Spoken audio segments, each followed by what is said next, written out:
जय जगन्नाथ। ओडिशा दिवस अवसर रे प्रत्येक ओडिशावासी एवं राज्य बाहर तथा विदेश रे रहुतबा प्रवासी ओडिया भाई भूणी मानू मोर अभिनंदन और शुभेच्छा। महाप्रभु श्री जगन्नाथों आशीर्वाद रे ओडिशा आज एक स्वतंत्र राज्य भाव 90टी गौरवमय वर्ष अतिवाहित करी विकास पथरे आगे चली। भाषा भित्तिरे प्रथम स्वतंत्र राज्य होबार गौरव हासिल करिछि आम ओडिशा।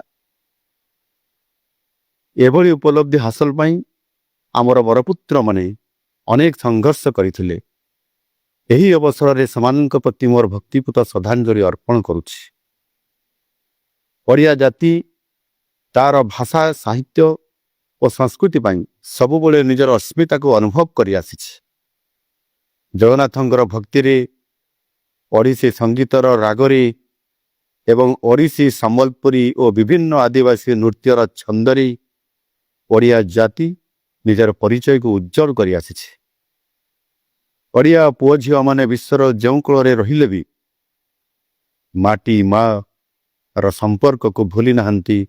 विदेश माटी रे ओडिया पर्व पर्वाणी पालन करी ओडिया खाद्यर बास्नारे निजको हजाई दे निजर मौलिक सत्ता सहित जोड़ी हो रही। 90 वर्षर लंबा यात्रा अनेक घात प्रतिघात दे ओडिशा आज विकास यात्रार एक उत्साहजनक मोड़ पहुंची। एक नुआ आशा नुआ भरोसा और विश्वासर सहित एक नुआ इतिहास लिखा अग्रसर होइछि।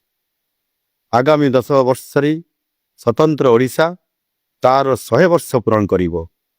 जेतेबेले ओडिशा हेब समृद्ध ओडिशा ता सहित विकसित भारत रे देशर ग्रोथ इंजिन हेबा पाई मध्य आम ओडिशा प्रस्तुत। एही 10 वर्ष प्रत्येक ओडियांक पाई संकल्पर वर्ष हेउ। आसंतु आमे समस्ते प्रत्येक ओडिया जोंठी रहिले भी समृद्ध ओडिशा गठनर लक्ष्य पूरण पाई प्रतिबद्ध होई काम करि चलिबा। वंदे उत्कल जननी।